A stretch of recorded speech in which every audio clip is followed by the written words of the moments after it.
The final words he threw at me ricocheted off the marble floors of the entryway. "Go on then, run!" Liam had sneered, his handsome face a perfect mask of contempt. "But you'll be back. You'll come crawling back within a month. When you realize you can't survive without me." I didn't turn around. I didn't dare. One more look at his face, at the cold, disappointed superiority in his eyes, and the fragile scaffolding of my resolve might have collapsed. Instead, I focused on the shocking cold of the brass doorknob in my hand, the weight of my laptop bag digging into my shoulder, the only thing I'd managed to grab, and the frantic, wild drumming of my own heart. The heavy oak door clicked, shut behind me, a sound of terrifying, exhilarating finality. I stood on the perfectly manicured flagstone steps of the house that had been my gilded cage for 4 years, sucking in the humid night air like a drowning victim. And I had been drowning, I realized. Not in water, but in comfort, in condescension. Liam's abuse wasn't loud or violent. It was a quiet, insidious erosion.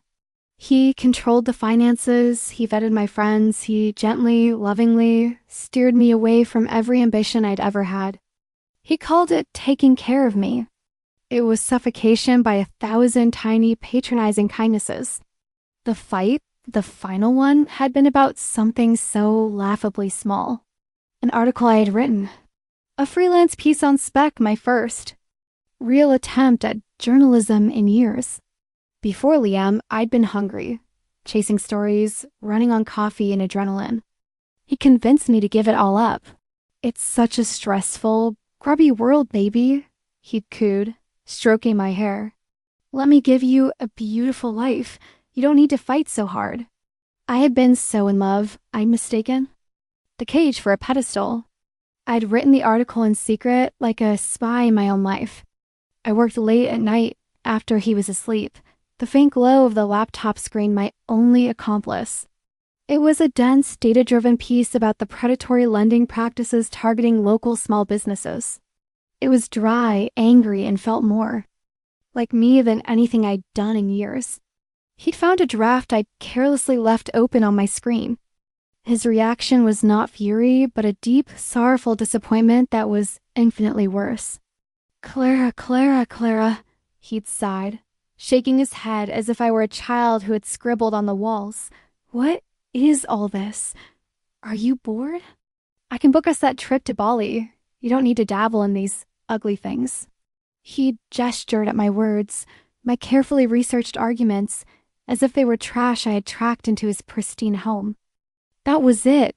That was the moment the beautiful, distorting lens through which I'd viewed him shattered into a million pieces. This wasn't about my happiness. It was about his control. My ambition was an ugly thing that didn't fit into his perfect life with his perfect placid wife. For the first time, I argued back, my voice rusty but fierce. The argument escalated until he delivered his final, chilling verdict on my future. So there I was, standing on a silent, tree-lined suburban street with a laptop, the clothes on my back, and $187 in cash I'd squirreled away in a book.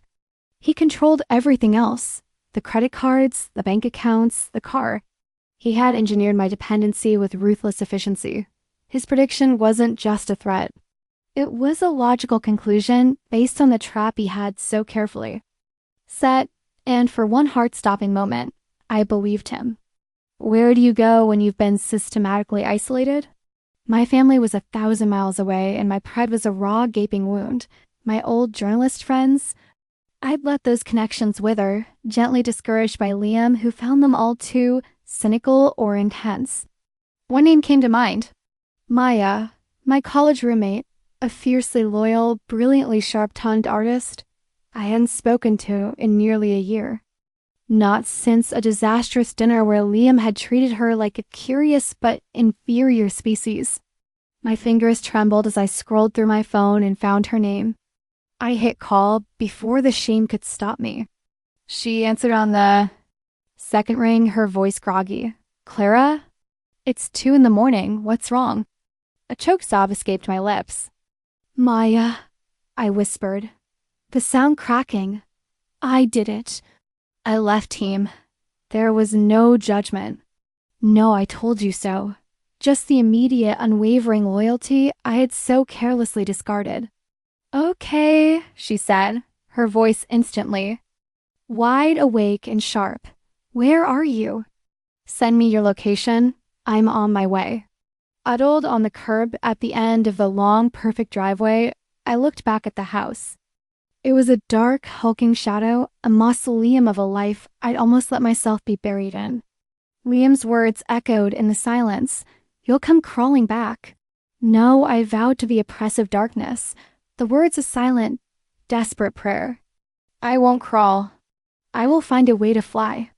Maya's beat-up hatchback, smelling faintly of turpentine, and her dog, Winston, was the most beautiful cherry I had ever seen. She didn't say much as I threw my single bag in the back and collapsed into the passenger seat. She just handed me a bottle of water and a slightly squashed granola bar before pulling away from the curb, leaving my old life shrinking in the rearview mirror. The drive to her apartment was a blur of streetlights and my own ragged breathing. Her place was a tiny, chaotic one-bedroom in a part of the city Liam would have described as having character, which was his code for poor. Canvases were stacked against every wall. Books were piled in precarious towers, and a half-finished sculpture of a bird made from scrap metal dominated the living room. It was messy, it was vibrant, it was alive. It was wonderful. "The couch is yours for as long as you need it," she said, throwing a clean blanket and a pillow onto it. "The bathroom is through there. There's whiskey in the kitchen if you want it. We'll talk in the morning." And then she went into her bedroom and closed the door, giving me the space I so desperately needed. I didn't cry. I was beyond tears. I was in a state of profound, hollow shock. I sat on the lumpy couch, my laptop a dead weight, on my knees and stared at the metal bird sculpture. Its wings were jagged, made of old bicycle gears and bent forks, but they were outstretched, reaching for something. It looked like it was trying to take flight.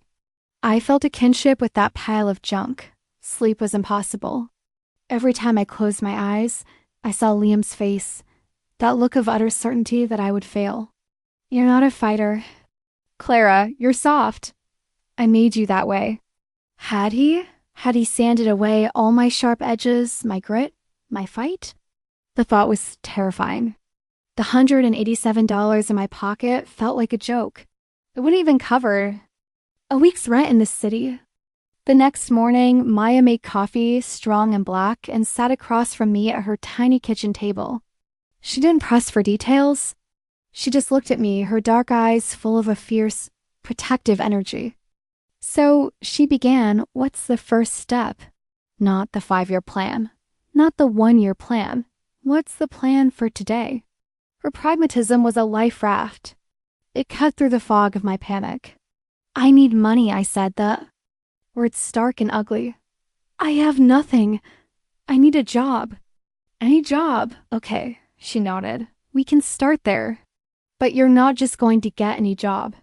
You're a writer, Clara. A damn good one. We're not letting that die." "My portfolio is 6 years old, Maya," I said, the hopelessness a bitter taste in my mouth. "My contacts are gone. No one is going to hire me for a real journalism gig." "Maybe not tomorrow," she conceded. "But you have a laptop and a brain. People pay for words. Even dumb ones. We start with the dumb ones if we have to. We build from there." She was right. The first step wasn't about reclaiming my old career. It was about simple survival. It was about proving Liam's prophecy wrong $1 at a time. That day, sitting at her cluttered kitchen table, I opened my laptop and fell down the rabbit hole of online content mills and freelance bidding sites. The work was soul-crushing. 5 ways to unclog your drain. The best dog breeds for apartment living. Why the color diet is the next big thing. It was anonymous, poorly paid, and the absolute antithesis of the hard-hitting journalism I used to love. It was crawling. Every article I churned out for $10, $15, $20 felt like a confirmation of my failure.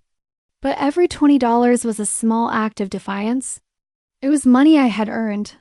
It was a brick in the foundation of a new life, a life he had no part in. I wrote until my fingers ached and my eyes burned. I treated every stupid article like it was a Pulitzer contender, researching and writing with a desperate, ferocious energy. At the end of the first week, I had made $250. I looked at the number in my PayPal account, and for the first time in days, I felt a flicker of something other than despair. It wasn't pride, not yet. But it was something. It was the feeling of a muscle, long atrophied, twitching back to life. It was the first clumsy flutter of a broken wing. The days bled into a monotonous rhythm. Wake up, drink Maya's terrible, sludgy coffee, sit on the couch and write garbage, send invoices. Sleep, repeat. It was a grim existence.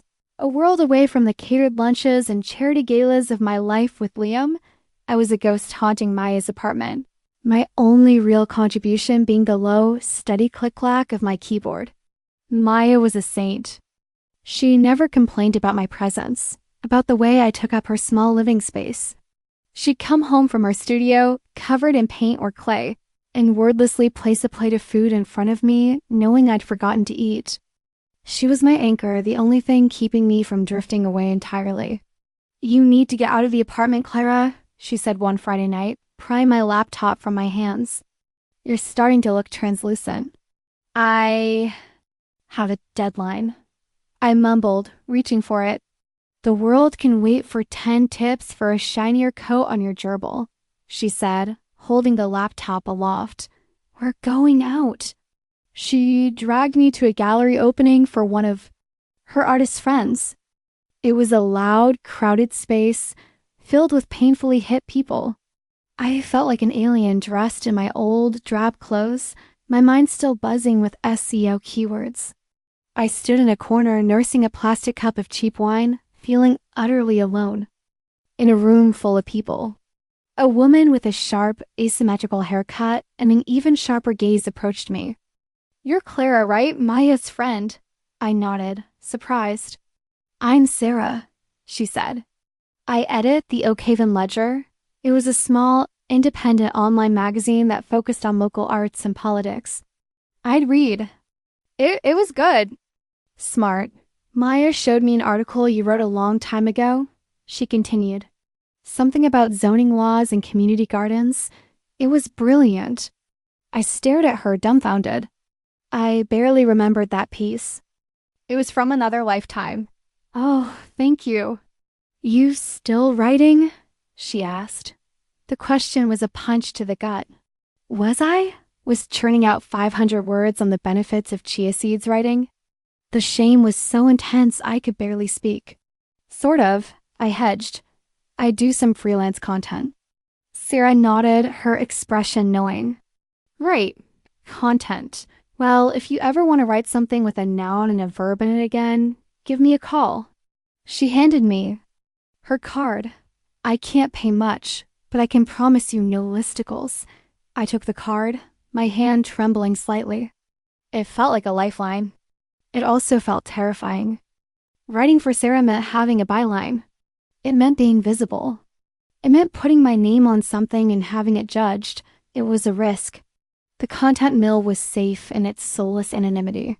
The card sat on the corner of Maya's kitchen table for 3 days. I would look at it, my heart pounding, then turn back to my laptop and bang out another piece on how to choose the right yoga mat. The yoga mat was safe. Sarah's offer was a cliff edge. You're not a risk taker, Clara," Liam's voice whispered in my ear. "You like comfort, you like safety."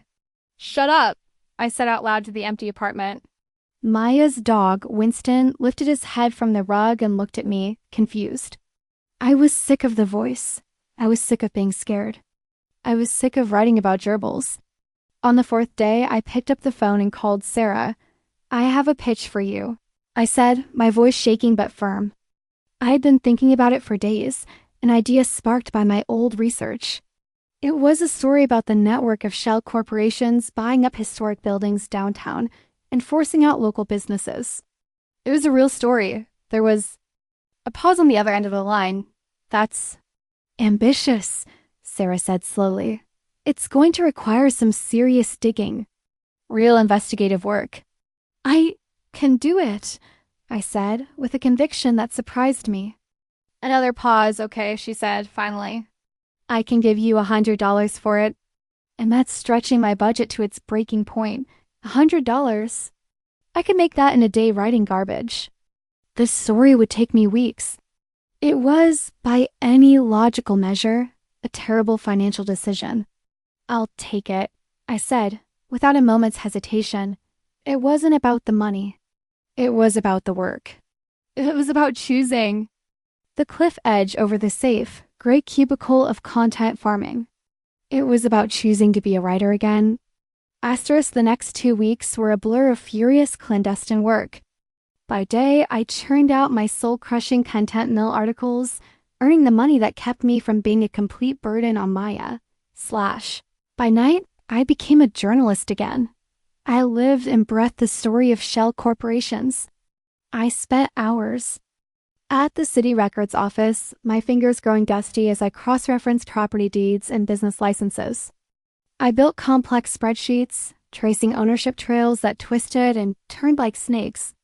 The patterns began to emerge, a web of deceit spun by a single massive development firm, Apex Holdings, unmade phone calls. My voice, at first shaky and uncertain, grew stronger with each interview. I spoke to shop owners who had been forced out by exorbitant rent hikes, their life's work reduced to a bitter memory. I spoke to city council members who offered me platitudes and veiled warnings. The fear was a constant companion, a cold knot in my stomach. This was a powerful company I was poking at, but the fear was overshadowed by a feeling I hadn't felt in years: purpose.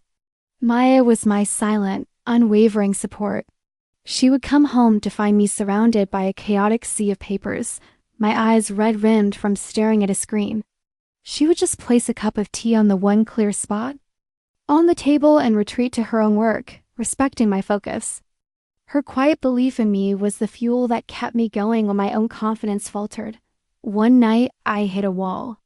A key source, a former employee at Apex who had agreed to speak with me anonymously, got spooked and backed out. My entire thesis hinged on his inside information. Without him, all I had was a pile of circumstantial evidence. Defeated, I slumped onto the couch, the weight of my failure pressing down on me. "You're in over your head," Liam's voice whispered, smug and certain. "You don't have what it takes to play in the big leagues." Tears of frustration welled in my eyes. He was right. I was a fraud playing at being a journalist. I should just stick to writing about diet fads. I was about to close my laptop to admit defeat when Maya walked out of her room. She saw the look on my face and sat down beside me. "What's wrong?" she asked. I told her everything, the words tumbling out in a torrent of despair. "It's over," I finished, my voice hoarse. "I can't prove it. I failed." Maya listened patiently. When I was done, she was silent. For a moment, then she tapped my laptop. "You're thinking like he taught you to think," she said, her voice soft but firm. "You're looking for one single, perfect solution, for the one person to give you all the answers. That's not how the world works, Clara, and it's not how journalism works." She continued, her eyes intense. "So one door closed. How many other doors have you not even knocked on yet? Disgruntled contractors, underpaid maintenance staff, rival development firms. You have the thread. You just have to keep pulling, even when it feels like it's going to snap." Her words cut through my self-pity like a laser. She was right. I had been looking for a shortcut, a single piece of evidence that would make everything easy. Liam had always provided the easy way out.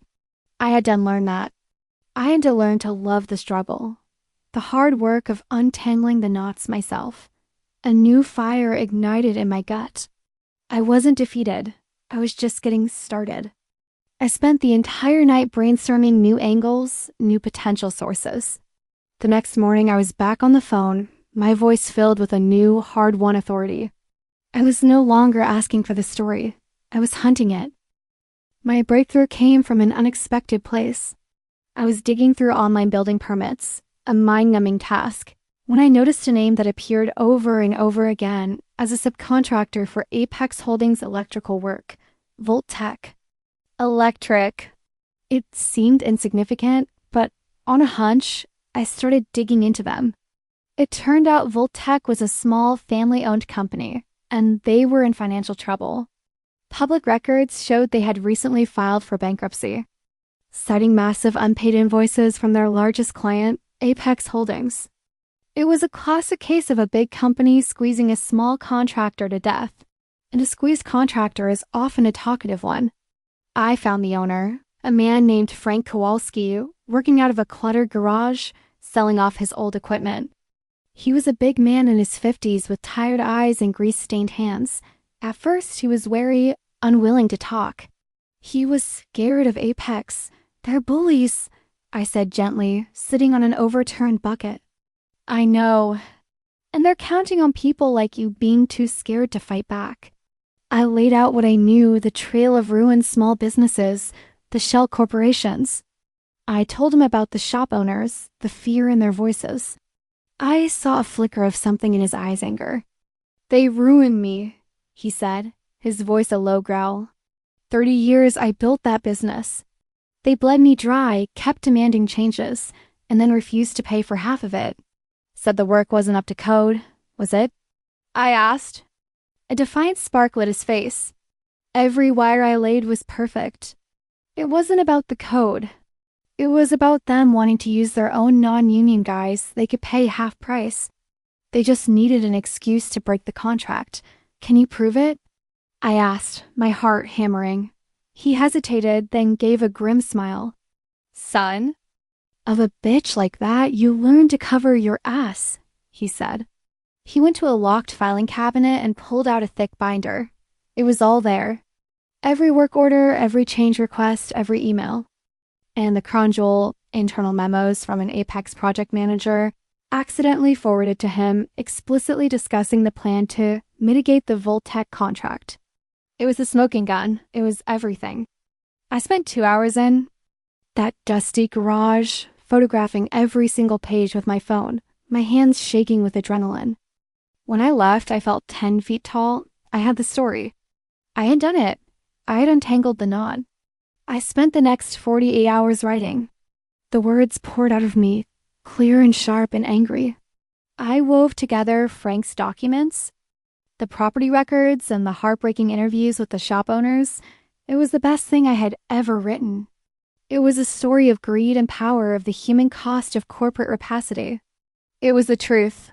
I emailed the final draft to Sarah with the subject line, "Here you go." I attached the zip file of Frank's documents as a backup.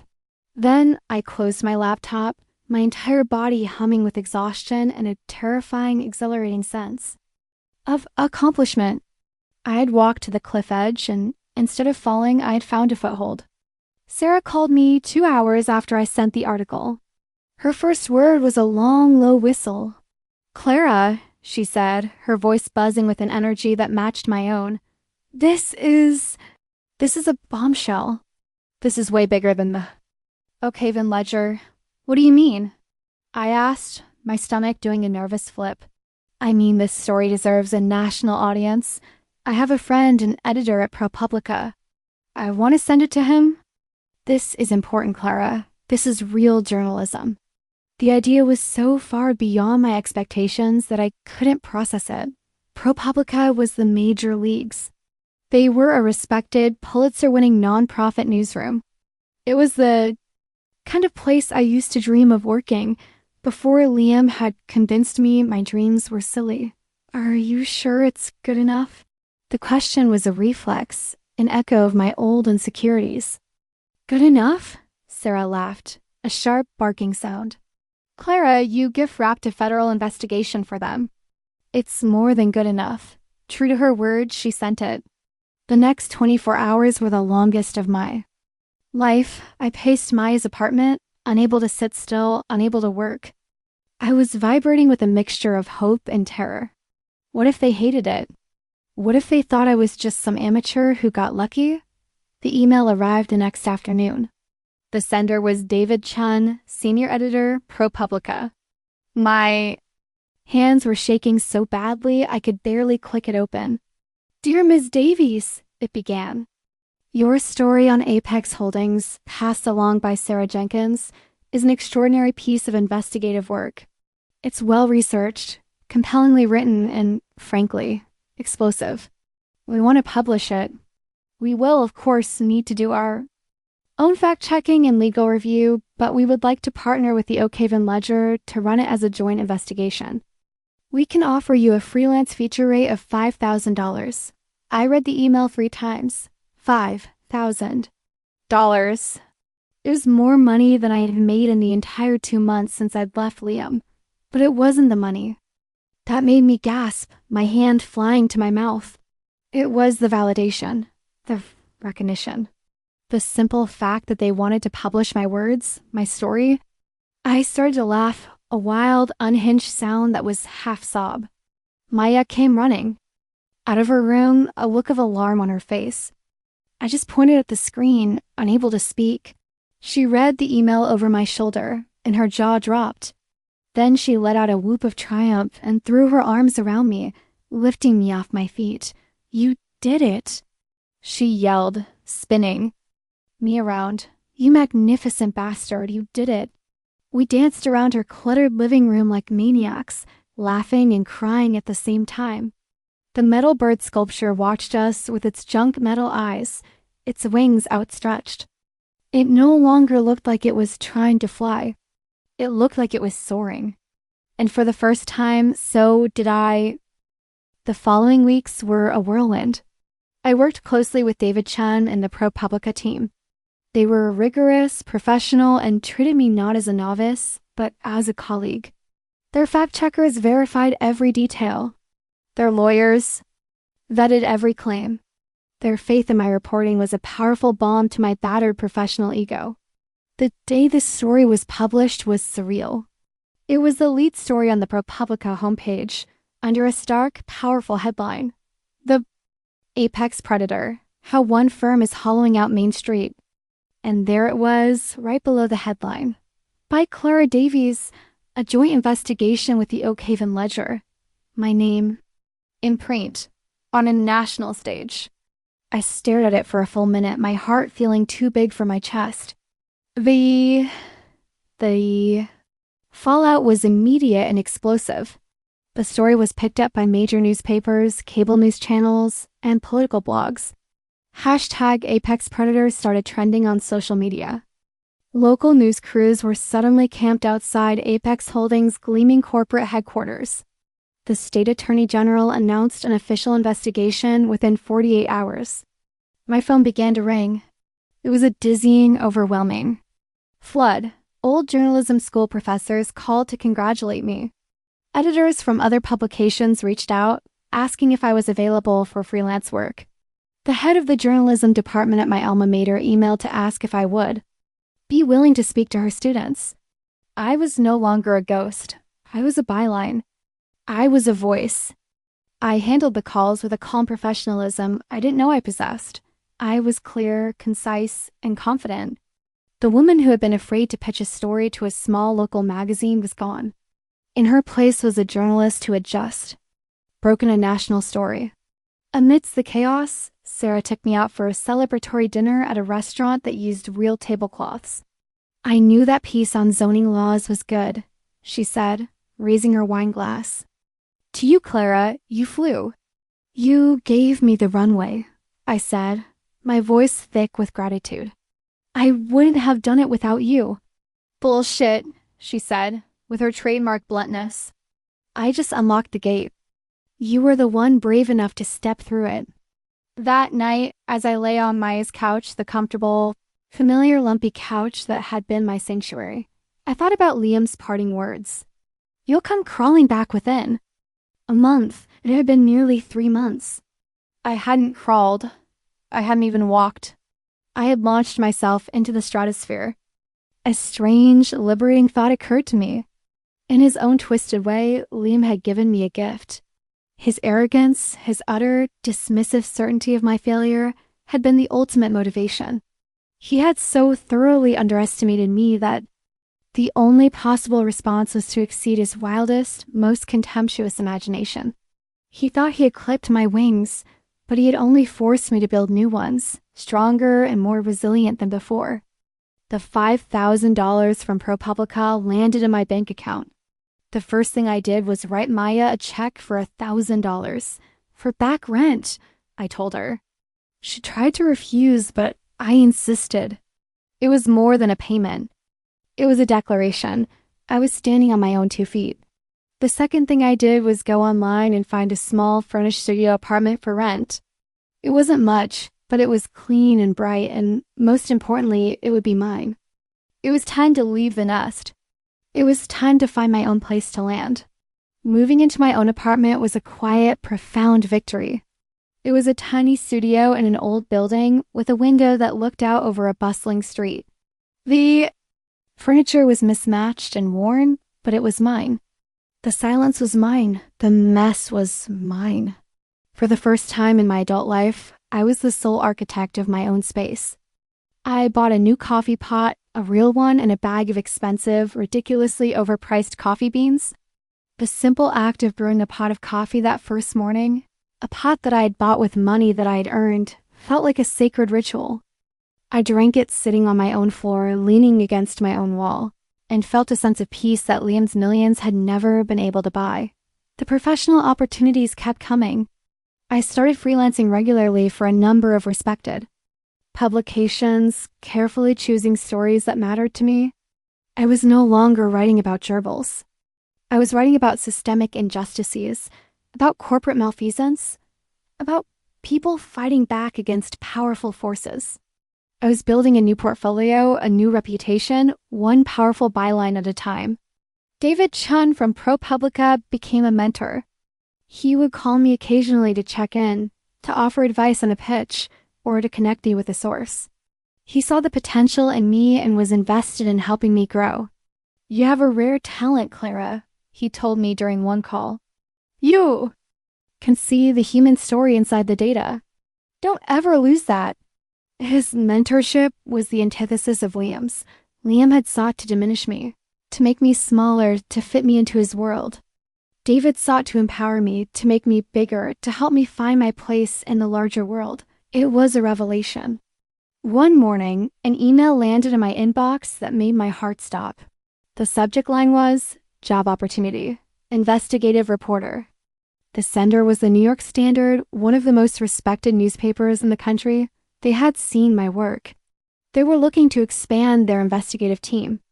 They wanted to fly me out for an interview. I stared at the email, my coffee growing cold. The Standard. It was the dream.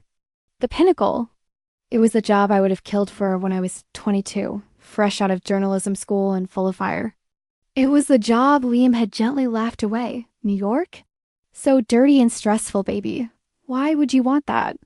The old fear, the ghost of his voice, tried to surface. "You're not good enough for that. You'll be eaten alive." But this time, the voice was weak, pathetic. My own voice, strong and clear, shouted it down. I broke the apex story. "I am good enough." I wrote back, my fingers flying across the keyboard, my tone professional and confident. "Thank you for your interest. I would be delighted to come to New York to discuss the opportunity." I called Maya to tell her the news. She screamed so loud I had to hold the phone away from my ear. "Book the flight, Clara!" she yelled. "You have to go. This is it." "I know," I said, a slow, wide smile spreading across my face. "I think it is." As I hung up the phone, I caught my reflection in the dark screen of my laptop. I saw a woman I barely recognized. Her eyes were clear and bright. Her face was confident. She looked strong. She looked like she was ready to fly to New York, to walk into the lion's den, and to prove that she belonged there. She looked free. The flight to New York was a study in contrasts. The last time I had flown, it had been with Liam, first class, sipping champagne on our way to some sterile luxury resort. I had been a passenger in my own life. Now I was in a cramped, middle seat in economy, clutching a folder with copies of my work, my heart thrumming with a nervous, electric energy. And I had never felt more powerful. The New York Standard offices were an imposing temple of journalism, a place that buzzed with a low, constant hum of intellectual energy. It was intimidating, but it also felt like coming home. This was a place where words mattered, where the truth was a commodity more valuable than gold. My interview was with a panel of 3 senior editors. They were tough, sharp, and didn't pull any punches. They grilled me on my Apex story, on my sourcing, on my methodology. They challenged my conclusions. They wanted to see if I could hold my own, if I had the grit to match my talent. I met their challenges head-on. I defended my work with a calm, fact-based authority. I spoke about the importance of giving a voice to the voiceless. I talked about my passion for uncovering the stories hidden in the margins. I wasn't performing. I was just telling them who I was. At the end of the grueling 2-hour session, the lead editor, a formidable woman named Catherine Shaw, leaned back in her chair and studied me. "You have a fire in your belly, Miss Davies," she said, her expression unreadable. "We'll be in touch." I walked out of the interview feeling strangely calm. I had done my best. I had been my most authentic self. If they didn't want me, it was their loss. My worth was no longer tied to someone else's approval. I had my own byline, my own body of work. I had my own wings. I spent the rest of the day walking through the city. It was loud, chaotic, and utterly magnificent. It was a city that rewarded ambition and grit, a city that didn't care where you came from, only what you could do. Liam had called it dirty. I saw it as vibrant. He had called it stressful. I saw it as energetic. I realized he hadn't been protecting me from the city. He had been protecting himself from the woman I might become if I were ever exposed to it. I flew back to Oak Haven the next morning with no expectations. I dove back into my freelance work, pitching a new story about educational inequality. Life went on. A week later, Catherine Shaw called me herself. "Clara," she said, her voice direct and without preamble. "The job is yours if you want it. Full-time staff, investigative reporter. The salary is non-negotiable. And it's a damn good one. We'll cover your relocation costs. We need you to start in a month." I sank into the chair at my small kitchen table, the phone pressed to my ear. My entire apartment, the symbol of my hard-won independence, suddenly felt like a temporary way station on a much longer journey. "Yes," I said, my voice barely a whisper. I cleared my throat and said it again, the word ringing with strength and certainty. "Yes, I want it." "Good," she said. "Welcome to the Standard." After I hung up, I sat in silence for a long time. A thought, unbidden, floated into my mind. I wondered what Liam would think. The thought was followed by a stunning, glorious realization. I didn't care. His opinion, which had once. Then the sun my entire world orbited around was now nothing more than a dead, distant star. It had no light. It had no gravity. It had no power over me at all. My future wasn't in Oak Haven. It wasn't even in the sky above it. My future was in New York, and I was more than ready to take flight. Packing up my small studio apartment felt like shedding a final skin. This place, which had been my sanctuary, my first taste of true independence, was now just a starting block. Maya helped me, her practical good humor and necessary anchor against the tide of overwhelming emotions. "Promise you won't. Forget about us little people when you're a big-shot New York journalist," she teased, wrapping a stack of my books in newspaper. "Never," I said, pulling her into a fierce hug. "You're the one who taught me how to fly again." "Nah," she said, her eyes suspiciously bright. "I just reminded you that you had wings. You did the rest yourself."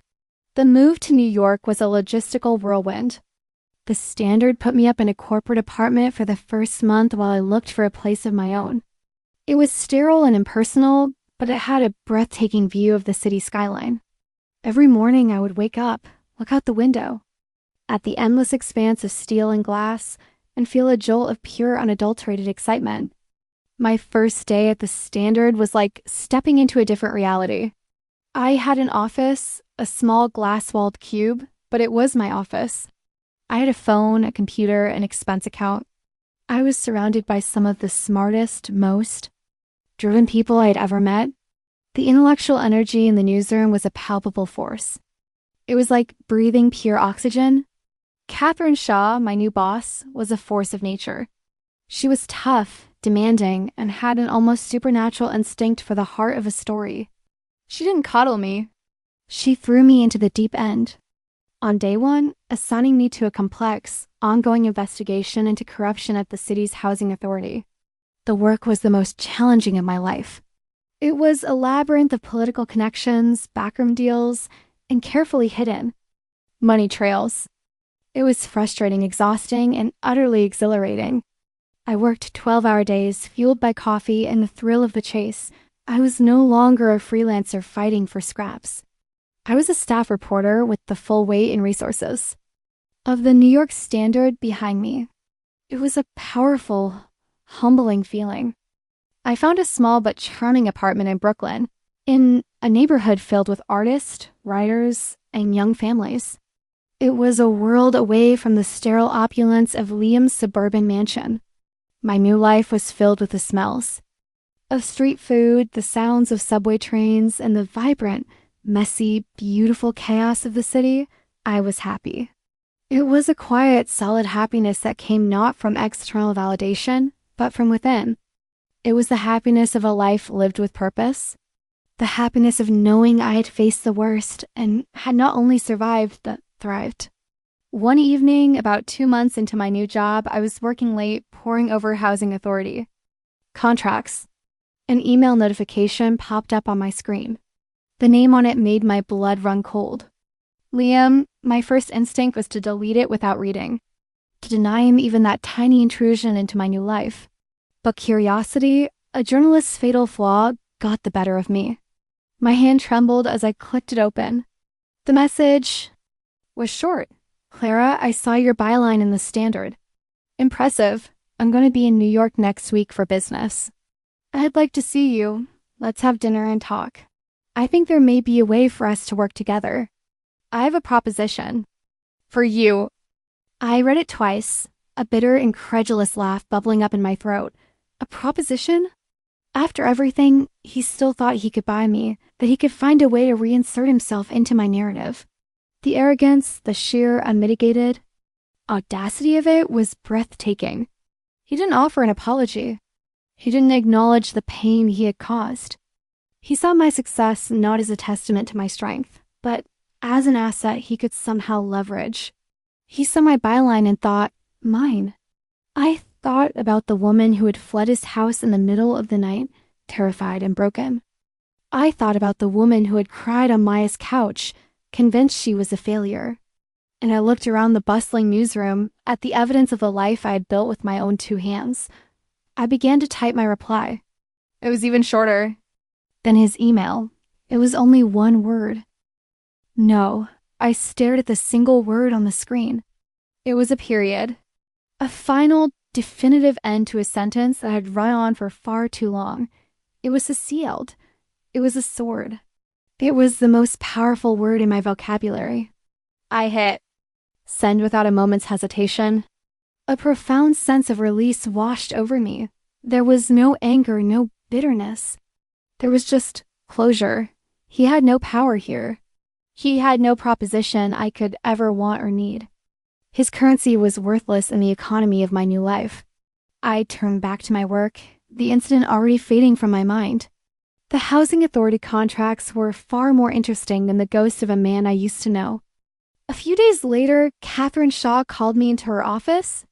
She had a look on her face I hadn't seen before, a mixture of excitement and gravity. I have a new assignment for you, she said, getting straight to the point. A long-term, deep-dive investigation. It's big, Clara, and it's dangerous. She slid a thin folder across her desk. The label on it read, Maritime. There's a multinational shipping conglomerate, Vexel Marine, she explained. On the surface, they're legitimate. But we have a source, a very well-placed one, who says they're a front for a global smuggling operation. We're talking weapons, contraband, human trafficking. My breath caught in my throat. This was a world away from municipal corruption. This was the kind of story that could get a reporter killed. Our sources deep inside. Catherine continued, her eyes locked on mine. They're terrified, but they're willing to talk, to leak documents. But only to one reporter. They need to build a relationship of absolute trust. This isn't a story you can report from a desk. It will involve travel, risk, and a level of secrecy that will consume your life for the next year, maybe longer. She paused, letting the weight of her words sink in. I'm offering it to you because you've proven you can handle complex financial trails and because you have the tenacity of a bulldog. But I need to know you're all in. There's no halfway on a story like this. My mind reeled. It was the most daunting, terrifying, and thrilling opportunity of my life. It was the kind of journalism I had only ever read about.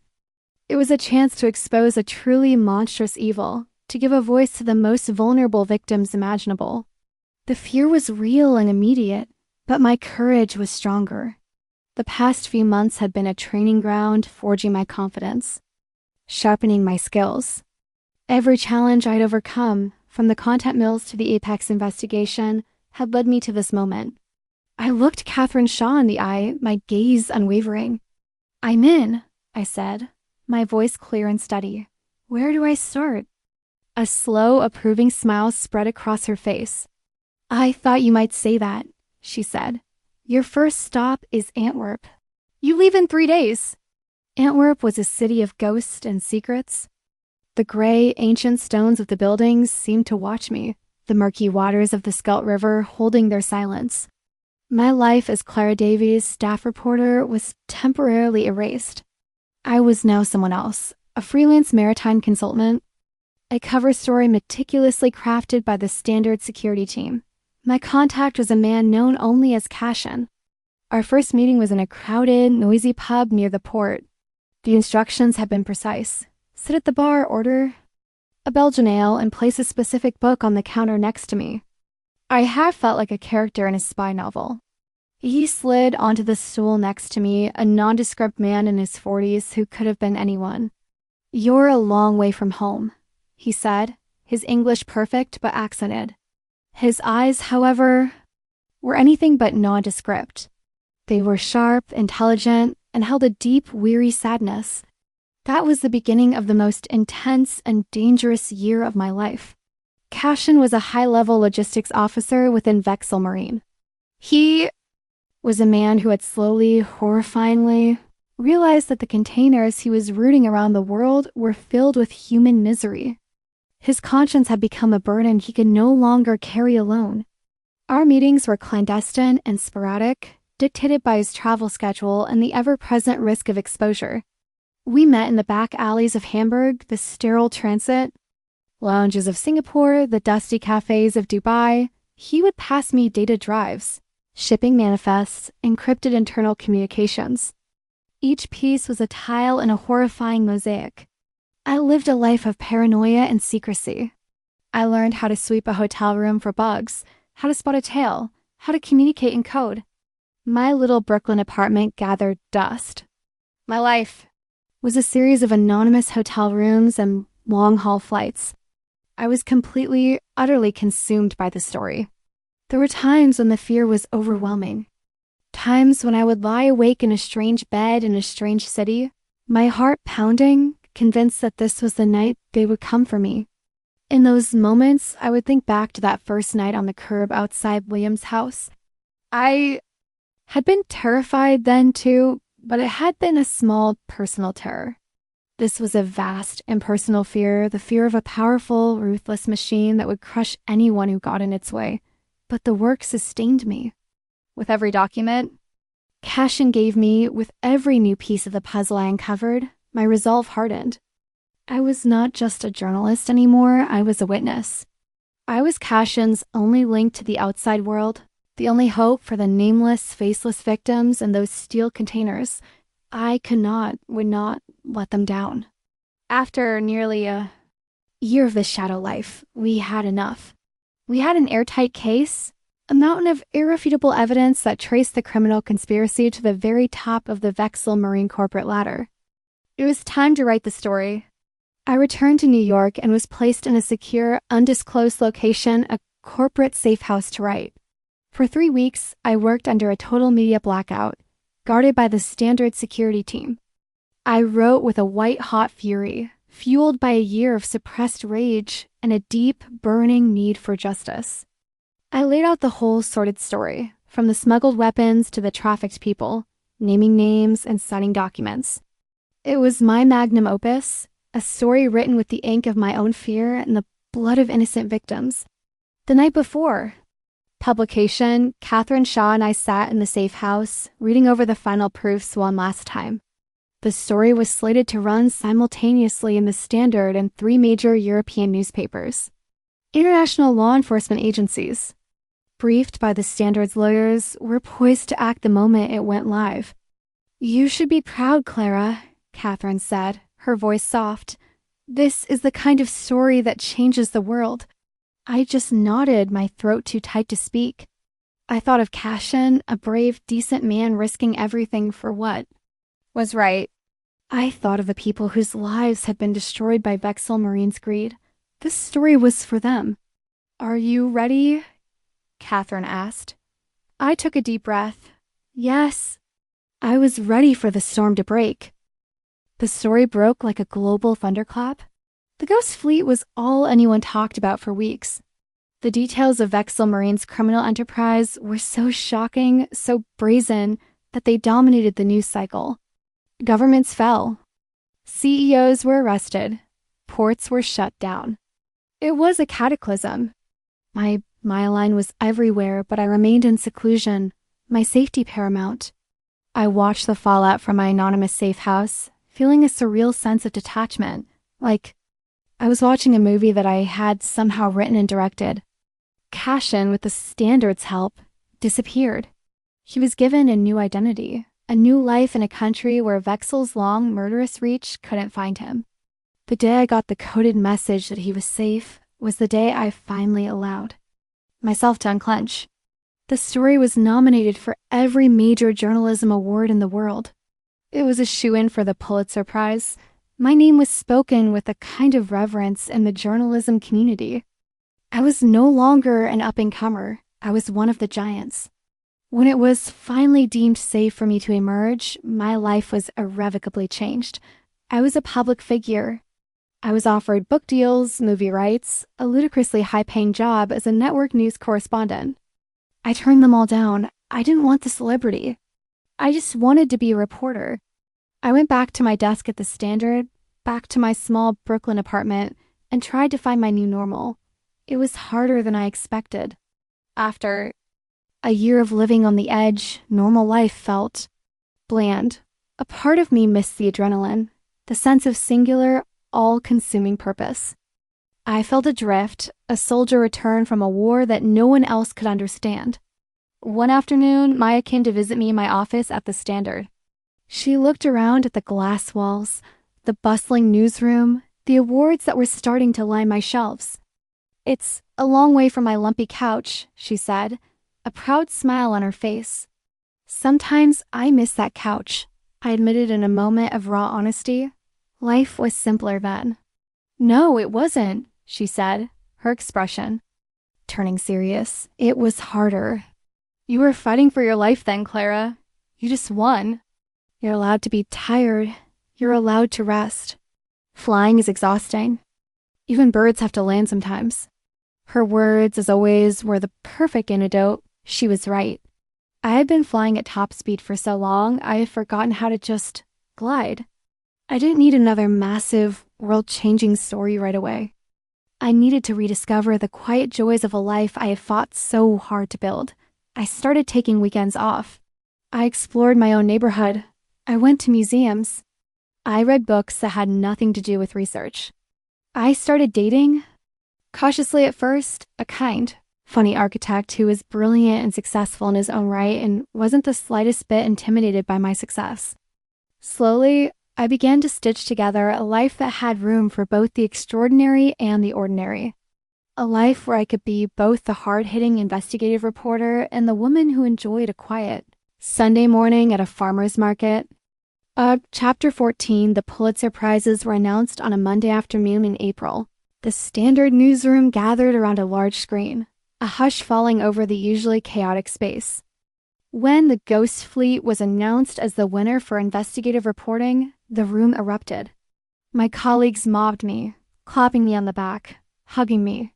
Catherine Shaw pulled me into a rare embrace, her eyes shining. "You earned it," she whispered. It was the highest honor in my profession, a dream I had never even dared to entertain. And yet, as I stood there, surrounded by the celebration, I felt a strange sense of calm. The prize was wonderful and incredible honor, but it wasn't the destination. The work had been the destination. The journey itself had been the reward.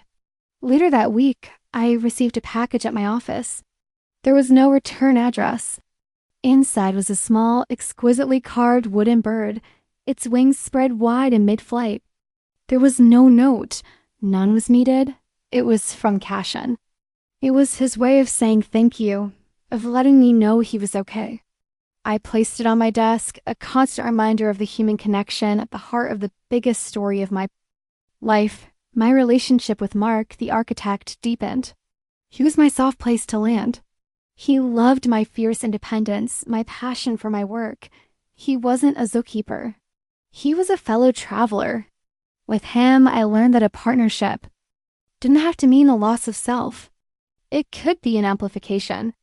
One rainy Saturday, we were curled up on my couch, reading. I looked around my small, book-filled apartment, at the wooden bird on my bookshelf, at the kind, intelligent man by my side. A profound sense of contentment washed over me. This was my life. A life I had written into existence, one painful, terrifying, glorious word at a time.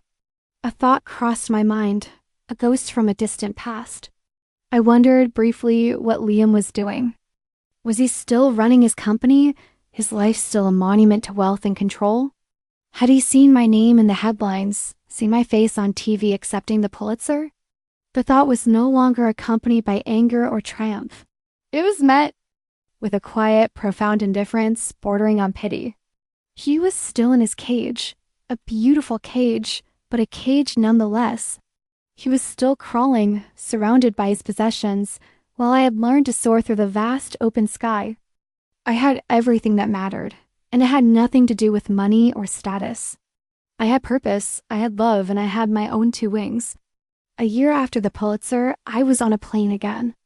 This time, I wasn't chasing a story or running from a ghost. I was flying to a small, remote village in Southeast Asia to see the real-world impact of my work. The Vexel Marine investigation had led to the creation of a massive international fund to support the victims of human trafficking, to rebuild the communities that had been torn apart. I had been invited to see one of the new schools built.